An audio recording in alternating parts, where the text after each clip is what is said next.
What are we talking about today?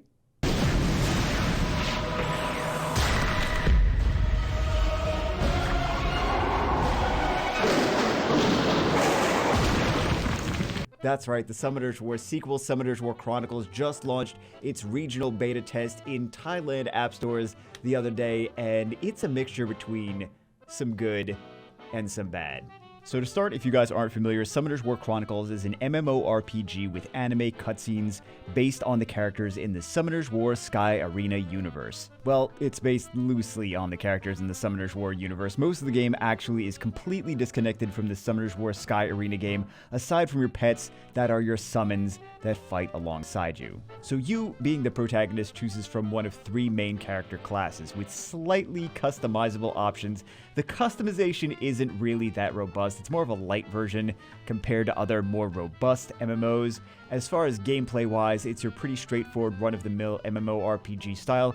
It's not the best MMO gameplay out right now, but it's also not the worst either. It's probably somewhere around the middle ground in terms of that, which brings me to my next point.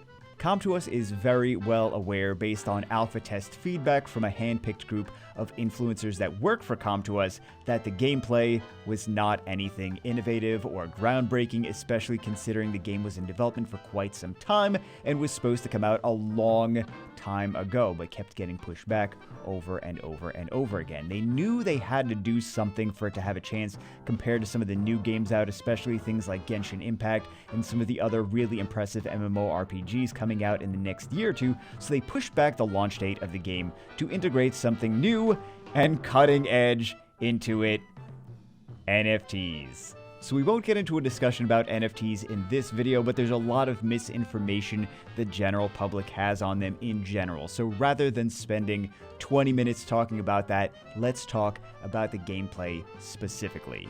The absolute best thing I've seen about this game is the anime cutscenes, which are fantastic.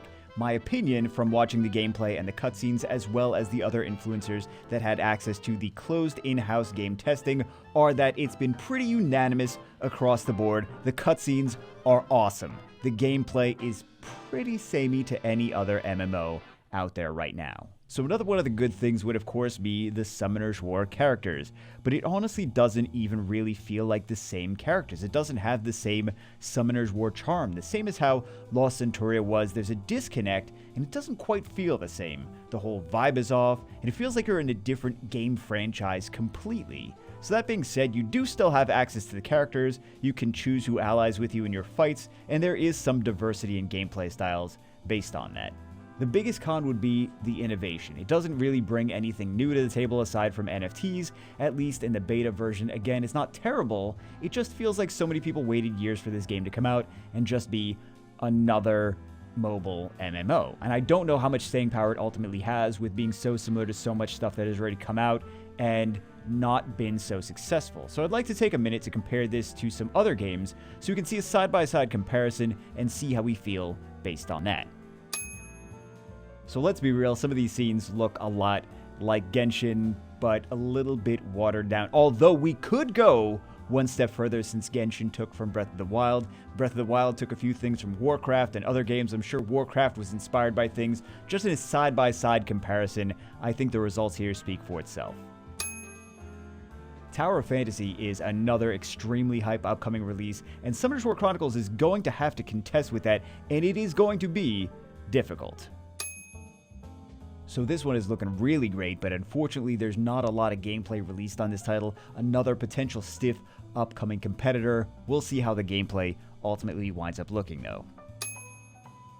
Seven Deadly Sins Origin is personally one of the ones I'm looking forward to the most out of the new upcoming games, which just means it'll let me down the most. However, again, there's more stiff competition coming soon. Based on this being an actual turn-based RPG, I'm actually curious if the Summoner's War crowd would wind up playing this more than Chronicles, just based on the gameplay style, regardless of the character crossover from Sky Arena to Chronicles. So ultimately, it is very similar to a lot of the other MMORPGs on the market. However, there are a couple differentiating factors. Number one is the Summoner's War characters, which there aren't as many as most of us would like in there, but there are some, and they are in there. And number 2 is the NFT angle. Whether you love it or hate it, that's for you to decide, but it is in there. It is right now in beta on the Thailand App Store, but for everyone else, we are going to have to wait a while. So anyway, that's it for this one. I will see you as always in the next one.